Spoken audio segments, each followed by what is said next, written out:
Bom dia a todos, queridos e queridas companheiros e companheiras de jornada rumo à luz, rumo à ascensão espiritual e planetária. Tudo bem com vocês, meus queridos, minhas queridas? Então, hoje é dia 21 de julho de 2024, domingo, e nós vamos juntos dar continuidade à nossa jornada de libertação, cura e ascensão através dos ensinamentos de um curso em milagres. Estamos na nossa sexta revisão e repetimos o pensamento central. Eu não sou um corpo, eu sou livre, pois ainda sou como Deus me criou. Porque revisamos hoje a lição de número 182. Eu me aquietarei por um momento e irei para casa.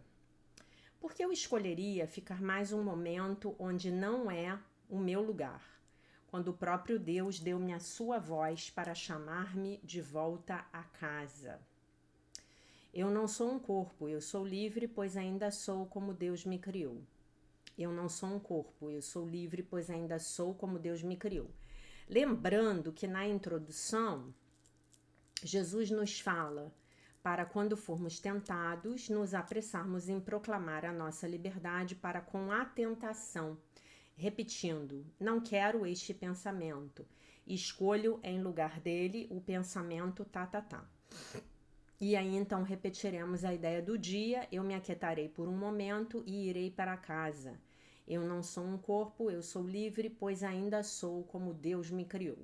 Aliás, essa ideia ela foi campeã, né, nos comentários de ontem, né? Vários alunos se manifestaram dizendo que acreditam que a ideia que condensa todo o ensinamento de um curso é milagres, né? Eu tendo a concordar. Para mim é isso também, tá bom? Para mim é exatamente isso. Mas efetivamente também tivemos a Nilza que votou em A Luz Veio, né? Eu acho que é maravilhosa, né? Eu acho que a lição que condensa é eu sou como Deus me criou. Mas como a gente tem essa ideia da revisão, né, dessa revisão de agora, da sexta revisão, cara, gente, assim, para mim é perfeito. Eu não sou um corpo, eu sou livre, pois ainda sou como Deus me criou. Agora, essa lição de hoje, eu me aquietarei por um momento, irei para casa. Gente, essa lição 182 também é poderosa, né? Eu me aquietarei por um momento e irei para casa. Muito bem. É isso. Passamos agora para o comentário do nosso livro-texto, maravilhoso, e ele vai dizer assim: lição 202, para ser praticada no dia 28 de julho. Eu não sou um corpo, eu sou livre, pois ainda sou como Deus me criou. E eu me aquietarei por um instante e irei para casa, né? Qual é o comentário? Bem aqui agora, nesse exato instante, e em cada instante desse dia de hoje, eu tenho a oportunidade de simplesmente me aquietar a minha mente e ir para casa no céu. O céu está aqui, o céu é agora. Não há outro tempo e não há outro lugar. Esse mundo de confusão, esse mundo de tumulto, né? Não é o meu lar. O meu lar está na paz. O meu lar é a paz. Esse mundo de pesar não é o meu lar.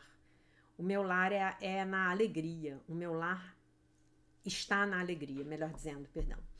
Esse mundo de ódio não é o meu lar. O meu lar está no amor. O corpo não é o meu lar. O meu lar está em Deus. É isso. A voz por Deus está me chamando constantemente para voltar para casa.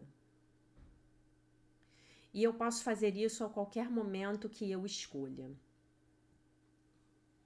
O quão grato eu estou no dia de hoje por esse chamado interior. O quão grato eu estou pelo fato de que não importa aonde eu vá, não importa o que eu faça, essa voz está sempre comigo, sempre me chamando de volta para casa. Quando eu escuto essa voz, por que eu escolheria permanecer mais um instante onde eu não estou no meu lar? para cada razão que eu possa pensar em dar para isso, para ficar, né, se dissolve no nada quando eu me torno consciente do doce e gentil chamado dessa voz. Eu me lembrarei aqui e agora, e a cada oportunidade durante este dia. Eu me aquietarei por um instante e irei para casa. Né? Essa lição, para mim essa lição é uma daquelas lições que ela é facilmente compreendida se nós estivermos nos dedicando à prática da meditação. Quando você pratica a meditação, você entende essa lição 110%, né? Hoje, mais cedo, eu tava eu fui para academia fazer musculação. E eu não me perguntem o motivo, mas em vários momentos, durante os meus exercícios, eu entrei em estado meditativo. Isso não é frequente de acontecer. Não é frequente. E foi muito bom e foi muito especial. Então, por que eu tô contando isso para vocês agora? Porque você pode estar em estado meditativo fazendo qualquer coisa. Você pode estar em comunhão com Deus lavando a louça, lavando a roupa, lavando o banheiro. Você pode estar em estado meditativo levantando seus pesos lá na academia de ginástica. E esse é o nosso objetivo último, né? Eu tô lendo aquele livro que eu mostrei para vocês lá na Costa Rica, né? Depois até vou fazer um post com a foto da capa dele, os ensinamentos lá canalizados que Jesus ditou para... Eu esqueci o nome dela. O livro se chama As Canalizações de Jesus. E aí, o livro é estupendo, assim, o livro é estupendo. Eu vou ler um trecho do livro para vocês aqui, que ele tá aqui, né? E é muito, muito, muito, muito bonito o livro. E aí, ele diz, basicamente, que o que nós estamos fazendo é nos movendo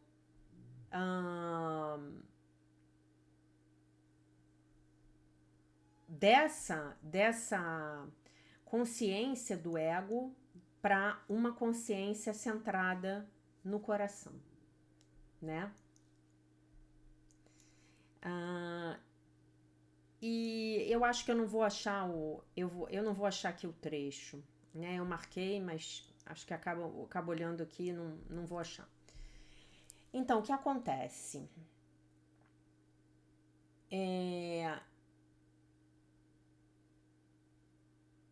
Nós estamos saindo para falar de uma outra maneira, né? Nós estamos saindo de um mundo dominado pelo sistema de pensamento do ego para um mundo governado pelo sistema de pensamento do Espírito Santo. É exatamente isso. Nós estamos nos movendo de uma consciência baseada no terceiro chakra, no plexo solar, que é a sede do ego, né? Por isso que nas artes marciais o indivíduo tem que aprender a dominar essa energia, né, do plexo solar, que é a energia que vai trazer a força e que vai trazer um senso de justiça para o cara não virar um brigão, né? Ele vai ter o domínio dessa força dele. E a gente está se movendo para o chakra cardíaco. Estamos fazendo um movimento que sai do terceiro chakra indo para o quarto chakra. Ainda não chegamos no quarto chakra, mas já não estamos mais completamente dominados pelo terceiro chakra, né? Nós que estamos aqui fazendo esse trabalho juntos. Eu falo isso para vocês com muita tranquilidade, né? Por que com muita tranquilidade? Porque eu sei que vocês estão aqui fazendo esse trabalho junto comigo, vocês estão tendo resultados palpáveis. Eu recebo mensagens diariamente falando disso. E os meus alunos mais chegados, eles me contam histórias que muitas vezes são até difíceis de acreditar, né? Então, nós estamos fazendo essa jornada. E essa é uma jornada na qual nós vamos ter uma caminhada, né? Isso não vai acontecer de uma hora para outra. Pode ser que entre uma onda de luz ascensional na Terra, é o que esperamos que aconteça, e que esse processo seja acelerado. Na minha opinião, já está sendo acelerado, né? Ele diz que, achei aqui, ele diz assim, que é uma jornada do ego para o coração, e ele diz que são 4 os estágios de consciência. Primeiramente, nós ficamos insatisfeitos com aquilo que a consciência baseada no ego tem para nos oferecer e ansiamos por algo mais. Esse é o início do fim. Na jornada de Helen, é o momento em que ela fala: deve haver uma outra forma, deve haver um outro modo de viver. O segundo passo, no segundo passo, nós nos tornamos conscientes das nossas amarras à consciência baseada no ego, reconhecendo e liberando as emoções e os pensamentos que seguem com ele. Esse é o meio do fim. O terceiro passo, nesse terceiro passo, nós deixamos essas energias velhas baseadas no ego morrerem dentro, que estão dentro de nós, morrerem. E nos desfazemos do que ele chama de um casulo, né, de energias egóicas, nos tornando o nosso novo self, o nosso novo ser. E esse é o fim do fim. E isso então seria a iluminação, tá? Sobre a qual nós falamos aqui, que seria essa transição do ego para o coração. E por fim, o quarto passo consiste no despertar de uma consciência baseada no coração dentro de você, motivada pelo amor e pela liberdade, na qual você vai ajudar os outros a fazerem a mesma transição que você está fazendo. A grande questão é que estamos aqui, alguns que estão um pouquinho mais na frente, estão ajudando alguns que estão um pouquinho mais atrás. E assim um vai segurando na mão do outro e vamos puxando essa corrente de seres humanos, né? Então eu ajudo vocês aqui um pouquinho com o que eu sei a mais do que vocês sabem, mas devo dizer que meus alunos me ajudam muito, né? Meus alunos me ajudam muito. Aqueles que eu tenho contato em pessoa, pessoalmente, né? Pessoalmente não, porque agora é tudo online, né? Nossa, me ajudam muito. Por quê? Porque eu sempre olho para aquela pessoa que está na minha frente como meu espelho, né? E é tão ridículo que às vezes a pessoa me procura para trabalhar um tema que é exatamente o tema que eu tô trabalhando naquele momento. No Theta Healing, num atendimento que eu faço às terças à noite, é impressionante. É um espelho. As pessoas que caem para mim são verdadeiros espelhos, que caem para eu atender, né? Então, gente, todos nós estamos nos ajudando a voltarmos para casa. Essa é a nossa jornada, né? É o livro do Cryan que eu recomendei que vocês lerem, né? Que vocês lessem, né? O Volta ao Lar, né? E é isso. Nós nos extraviamos, nós nos perdemos, tomamos um desvio e agora estamos voltando para casa e não vamos nos julgar por isso. Porque quando você se julga pelo lugar onde você está jogando gasolina na fogueira da vaidade do ego. Você está agindo no ego. Então não faça isso. Por mais que você ache que o seu passo hoje está lento, existe um passo. É impossível você estar todo dia comigo assistindo esses vídeos e não ter um passo de mudança na sua vida. E não se engane, se você está procurando por mudanças externas, muitas vezes elas demoram a acontecer, ok? Muitas vezes elas vão demorar a acontecer. Às vezes vão se passar 2, 3, 4, 5 anos, até que uma mudança externa aconteça na sua vida, uma mudança importante. Mas não se engane, você está como a bolota do carvalho, que é a semente do carvalho, você está tendo um desenvolvimento por debaixo da terra. Você está criando as suas raízes, tá? Então não se engane. Não se menospreze, não se deprecie, não se compare com o seu irmão. Entenda que você próprio tem o seu passo. O seu passo, ele é o seu passo. né? Você não é rápido, você não é lento, você é você. Quando você se compara, você mais uma vez está no ego. Não se compare. É muito difícil não nos compararmos, porque nós fomos criados, quando crianças, na nossa infância, nós fomos comparados o tempo inteiro. Mas nós temos que abrir mão dessa maneira de ver o mundo. O que eu queria contar para vocês ontem, eu vou ler um texto primeiro que eu selecionei, depois eu quero contar uma coisa para vocês. Muito bem, eu vou ler um texto para vocês do livro Um Retorno ao Amor, da Marianne Williamson, chamado Seres Iluminados. O nosso propósito nessa nossa jornada de libertação, cura e ascensão é nos aproximarmos dessa forma ascensionada humana. Essa forma ascensionada humana é uma primeira etapa para a nossa jornada rumo à iluminação, que é a jornada de todos nós, tá? Então ela diz assim: a iluminação nada mais é do que um reconhecimento e não uma mudança. Sim, perfeito. Por que é um reconhecimento? Porque você já é um iluminado. Você já é, você não é um corpo, você é livre, pois você ainda é como Deus te criou. Tá? Então você já é um iluminado, você só precisa reconhecer isso. Você só precisa tomar conhecimento disso.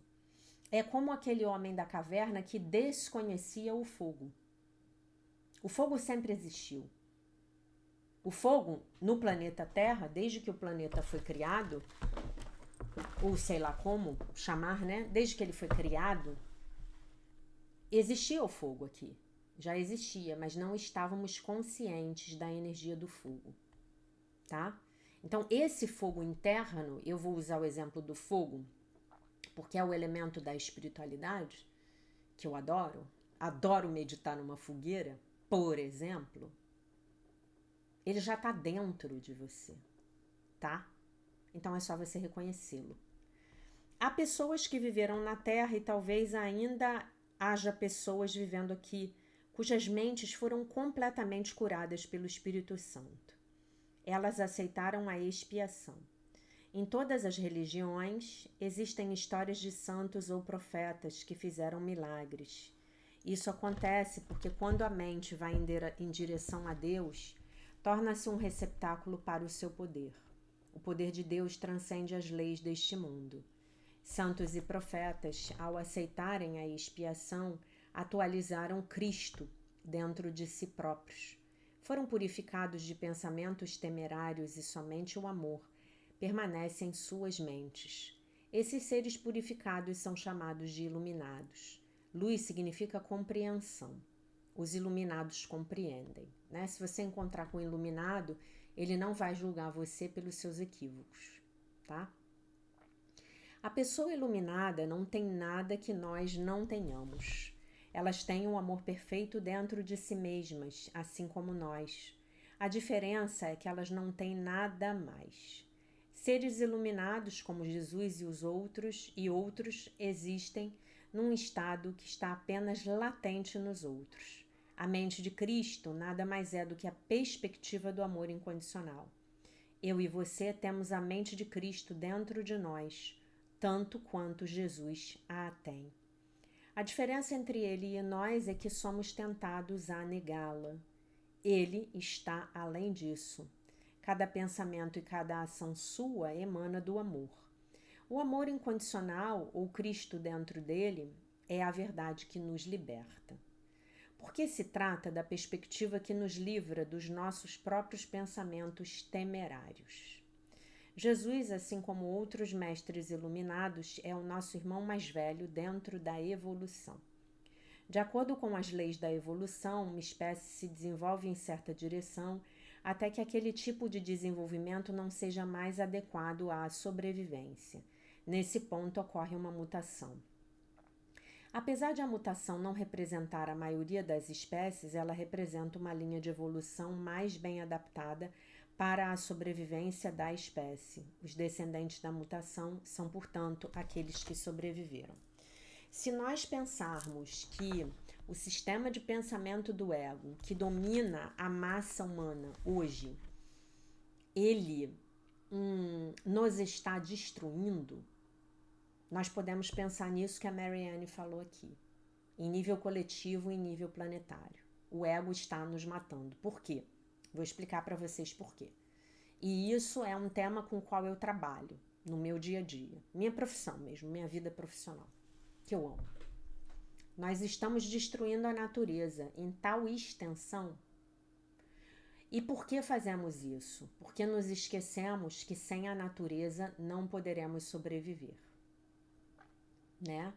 Então nós estamos destruindo a natureza. E nós e a natureza somos um. A natureza não é a nossa serva. A natureza é a nossa mãe. Imagina você matando a sua mãe. Quando você está num estágio do seu desenvolvimento no qual você ainda precisa ser amamentado por ela. É isso que nós estamos fazendo, destruindo Gaia. Mas, qual é a contrapartida disso? É a quantidade absurda de seres que têm encarnado que estão defendendo a natureza, né? Que estão reflorestando as florestas, que estão protegendo os animais, né? E se você falar assim para mim, eu gostaria muito de fazer algo pela natureza, mas eu não posso fazer nada, ou não sei o que fazer, então eu digo que você pode começar com 2 medidas muito simples, gerenciando o lixo que você gera, fazendo uma separação do lixo orgânico e do lixo reciclável, né? E adotando um animal, tirando um animal da rua. Eu vou tirar foto para vocês dos cachorros, vocês vão ver como os cachorros estão maravilhosos. Tá todo mundo aqui apaixonado por eles, né? E você pode retirar um animal abandonado da rua. Tem que ser um animal da rua, tá? Não vale você ir no Kennel Club e comprar um cachorro de 2, 3 mil reais. Você pode até, eu quero muito ter um dessa raça. Tudo bem, vai lá e compra. Mas tira um vira-lata da rua. Tira um gatinho da rua, tá? Faça isso. Faça isso. O amor que você vai ganhar, nossa, não tem igual. Vocês têm que ver as focinhadas que eu tô ganhando desses cachorros. Esses cachorros olham pra mim de um jeito que meus gatos nunca olharam. Talvez até o Aslan olhe, que o Aslan é obsessivo comigo, né? Totalmente codependente. Mas com um amor que eu sinto o amor deles vindo pra mim. E vocês sabem o que eu intuía? Eu posso estar ficando maluca, mas eu tenho a sensação de que o dono deles morreu e o espírito do dono deles guiou eles para mim no dia 10 de julho. O espírito do dono deles trouxe eles me seguindo. É a sensação que eu tenho.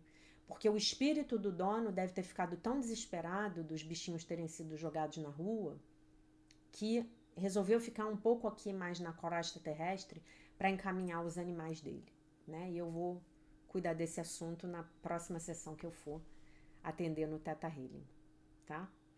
Muito bem. A nossa espécie está em dificuldades porque lutamos muito. Lutamos conosco mesmos, uns com os outros, com o nosso planeta e com Deus. Nossos métodos cheios de medo são uma ameaça à nossa sobrevivência. Uma pessoa que ama na totalidade é como uma mutação evolucionária, a manifestação de um ser que coloca o amor à frente de tudo e cria o contexto no qual os milagres ocorrem. Em última análise, essa é a única coisa esperta que há para se fazer. É a única orientação na vida capaz de preservar a nossa sobrevivência. As mutações, aquelas iluminadas, mostram o nosso potencial evolutivo. Elas apontam o caminho certo. Existe uma diferença entre aqueles que mostram o caminho e um arrimo. As pessoas às vezes afirmam que não precisam de um arrimo como Jesus, mas ele não é um arrimo, é um professor. Quem quer ser escritor, lê os clássicos. Quem quer fazer grandes composições, ouve os grandes compositores. Quem está estudando para ser pintor, é bom que estude os grandes mestres. Se Picasso aparecesse no seu estúdio quando você estivesse aprendendo a pintar e dissesse: "Olá, tenho algumas horas livres, você gostaria que eu lhe desse algumas dicas?" Você diria não? Funciona da mesma forma com os mestres espirituais, Jesus, Buda ou qualquer outro ser iluminado. Eles foram gênios devido ao modo como usaram suas mentes e corações, assim como Beethoven foi um gênio da música, ou Shakespeare um gênio das palavras. Por que não aprender com eles? Um curso em milagres usa a terminologia cristã tradicional, mas de uma forma bastante não tradicional. Lembrando que hoje à noite temos live, item 7.2, tá bom? Do capítulo As Dádivas de Deus. Palavras como Cristo, Espírito Santo, salvação, Jesus, etc., são usadas mais por causa de seu significado psicológico do que religioso. Como aluna e professora de um curso em milagres, aprendi muito sobre a resistência que muitas pessoas têm em relação aos termos cristãos. Sendo judia, Marianne é judia, tá? Helen Schuckman também.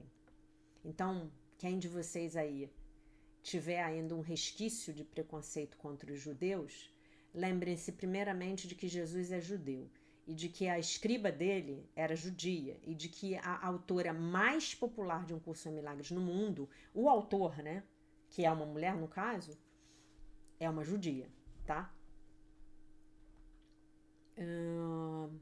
E talvez até ele de alguma maneira tenha me dado essa missão, porque eu sempre tive muita ligação com os judeus, já há muitos anos, né? Já há muitos anos. Eu tenho amigos judeus, eu tenho muita ligação com o judaísmo, estudei cabala, né? Então talvez tenha sido por isso também.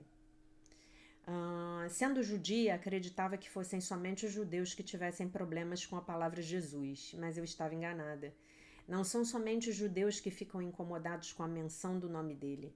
Diga a palavra Jesus a um grupo de cristãos conservadores e é provável que mostrem tanta resistência ao tema quanto as pessoas ao redor. Entendo o porquê. Como é dito no curso, foram criadas imagens amargas de mim, que queria ser simplesmente o irmão do mundo. Tanto os termos cristãos foram usados para criar e perpetuar a culpa, que muitas pessoas pensantes decidiram rejeitá-los por completo. Em muitos casos, na verdade, o problema é mais grave para os cristãos do que para os judeus. Normalmente não se ensina nada sobre termos cristãos a crianças judias. Por outro lado, para muitas crianças cristãs, essas palavras estavam carregadas com culpa, punição e medo do inferno. Palavras são apenas palavras e algumas novas sempre podem ser encontradas para substituir aquelas que causam ofensa. No caso de Jesus, no entanto, não se resolve o problema simplesmente ao encontrar uma nova palavra. Jesus é o seu nome.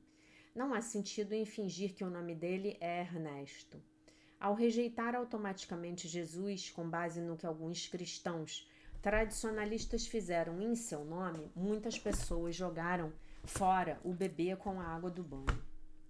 Rejeitaram precipitadamente um curso em milagres e outras apresentações esotéricas da filosofia cristã, com base somente em sua linguagem. Caíram numa armadilha mental, chamada pelos alcoólatras anônimos, alcoólicos, né? Aqui no Brasil o correto é dizer alcoólicos anônimos de desdém antes da investigação.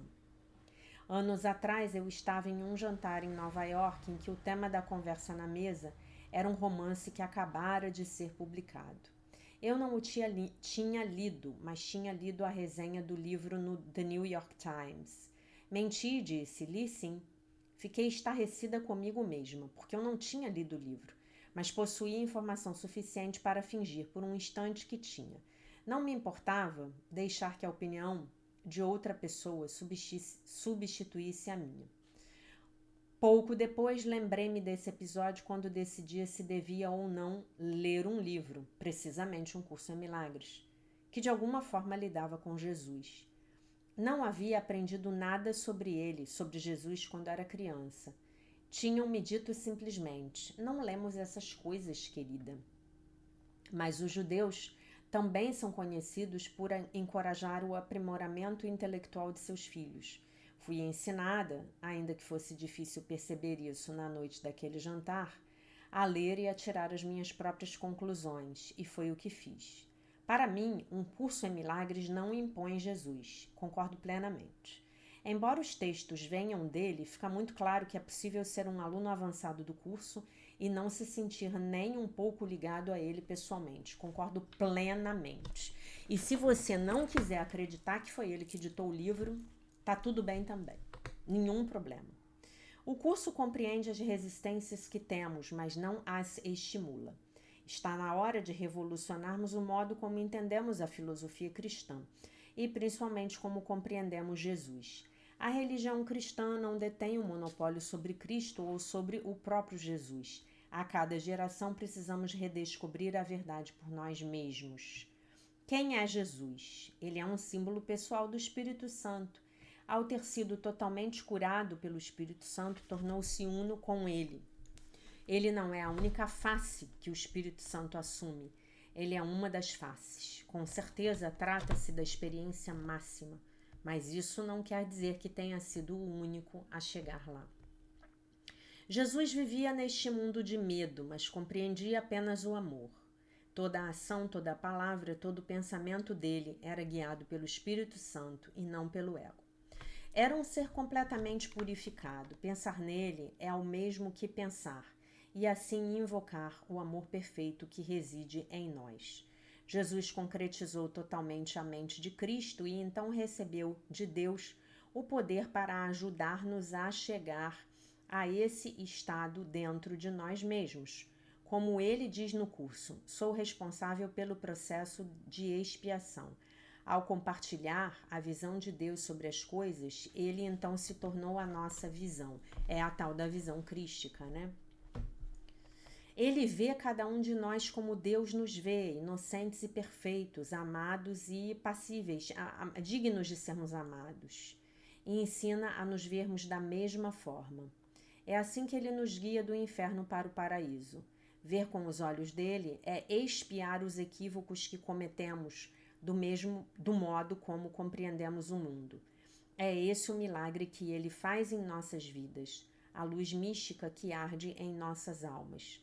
Nossas mentes foram criadas para servir de altar ao Filho de Deus, e ele representa o Filho de Deus.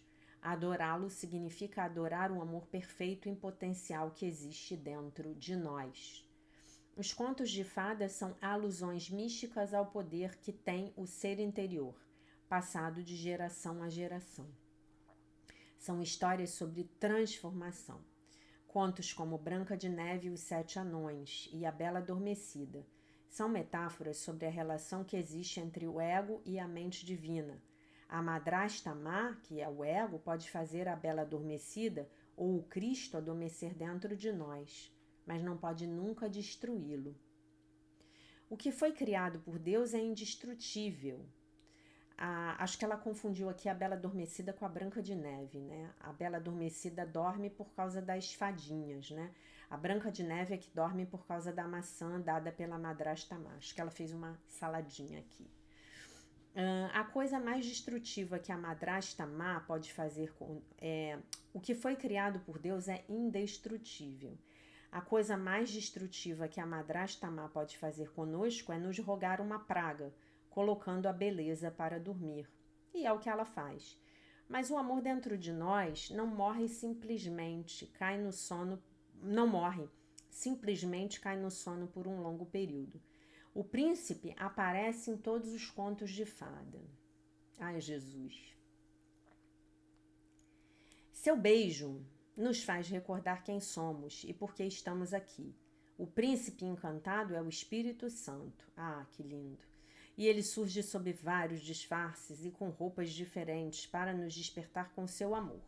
Justamente quando parece que a esperança chegou ao fim e que o demônio triunfou, o nosso Salvador surge e nos carrega em seus braços. Ele tem várias faces e uma delas é Jesus, que não é um ídolo ou um arrimo, é o nosso irmão mais velho. É um presente. Então, gente, pouco me resta comentar. Então, a ascensão, a iluminação, é simplesmente nós fazermos o download total, 100%, da visão crística. Para vermos como Cristo via, precisamos pensar como ele pensava. Estamos aprendendo a pensar como ele pensava, estudando um curso em milagres, né? Queria contar para vocês que com relação a essa parte aí que ela fala da mente curada, né, pelo Espírito Santo, uma aluna minha na sexta-feira, ela estava me contando como foi a infância dela. E ela começou a estudar o curso sem entender com 16 anos, né? Atualmente ela tem 51. E então ela estudava e levava o curso para todos os lugares com ela, né? E a infância dela, a vida dela foi muito dura, mas assim, muito dura. Ela me contou uns detalhes que eu fiquei, meu queixo caiu, né? E eu me limitei a olhar para ela e falar: nossa, realmente o Espírito Santo curou a sua mente. Hoje ela tem uma vida maravilhosa, em todos os sentidos. Mas o que é mais maravilhoso nela é ela. Porque ela é maravilhosa. Ela é generosa, ela é amorosa, ela é bem humorada, ela não é ressentida. Ela não guardou ressentimento pelas pessoas que maltrataram ela na infância. Sabe? Então, assim, gente... E ela fala mesmo, ela fala, foi o Espírito Santo. E foi o Espírito Santo que me botou te botou, falando pra mim, no meu caminho, né?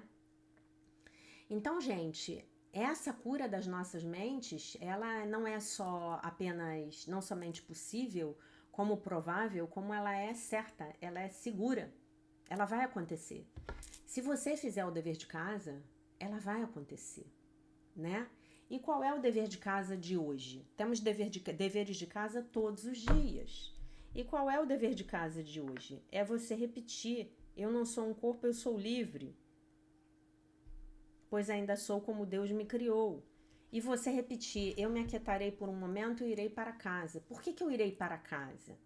Porque eu quero ir para casa. Porque eu escolhi ir para casa. Porque eu estou pedindo ao Espírito Santo todos os dias que me ajude a voltar para casa. Me mostra o caminho, meu Divino Espírito Santo. Me mostra o que eu preciso ter corrigido na minha mente. Se você não sabe o que é, pede a Ele para te mostrar. Meu Divino Espírito Santo, me mostra o que é que eu preciso pedir para você corrigir na minha mente. Qual é o meu pior pensamento a meu respeito que está aí atravancando a minha vida? Né? Claro, gente, que essas dores de infância, elas são resultados dos nossos pesos kármicos. Claro, sobre isso a gente já falou muito. Inclusive, se você não assistiu a minha live Karma, Reencarnação e a Sua Cura, eu sugiro fortemente que o faça, né? Mas se você não sabe onde é que a coisa tá pegando, você pode orar e pedir ao Divino Espírito Santo para te mostrar, ok? Faça isso. Faça isso. Faça isso. Você vai ficar surpreso, chocado com a maneira como as respostas vêm para você. Eu, na semana passada, eu fiz uma oração, pedi ao Espírito Santo para me dar um sinal. Nossa, eu recebi 3 sinais. Ontem, o Espírito Santo foi tão assim, atrevido, ele foi tão atrevido, que ele me mandou um post inteiro no Instagram, com tipo 5 páginas assim, 5 posts. Por que isso é assim? Ele me explicou. A, B, C, D, E. Me explicou, montou um diagrama, desenhou. Apareceu na minha frente assim. Na hora que eu terminei de ler o post, o meu queixo fez assim, ó. Aí eu ouvi a vozinha falando assim pra mim: é suficiente pra você? Aí eu, que vocês já sabem, né, que sou essa virginiana chata, a beça, parou 3 vezes na fila da chatice antes de encarnar. Eu falei assim: sim, Espírito Santo, muito obrigada, é suficiente. Mas agora eu estou me lembrando que eu pedi a ele um sinal material e ele ainda não me deu. Então, Espírito Santo, eu quero o sinal material também, né? Claro que agora ele deve já estar uma arara comigo, mas problemas nossos, meu com ele, vamos resolver, né? Ele já sabe que eu tô falando, eu quero o sinal material também. Meus amores, meus queridos, minhas queridas, hoje à noite nós temos a nossa live, se Deus assim permitir, às 19 horas, e eu já vou dar uma palhinha para vocês do que a gente vai falar. Nós estamos no capítulo 7, as dádivas do reino, e nós leremos a seção 2, maravilhosa, a lei do reino. Vamos ler, estudar, discutir, depois teremos a abertura do nosso espaço para perguntas e respostas. Então eu convido vocês a hoje à noite estarem comigo às 19 horas nesse bate-canal, no nosso bate-horário, né? Para que possamos estudar a realidade do reino. O que será que Jesus tem para nos contar? Lembrando que o estudo do livro-texto é fundamental para que a sua prática seja acelerada, aprofundada e ampliada. Tá bom? Então essa era a mensagem que eu tinha para vocês para o dia de hoje. Eu deixo vocês com a paz de nosso Senhor Jesus Cristo, com um beijo imenso. E se Deus quiser, nós nos vemos mais tarde. Bye, bye.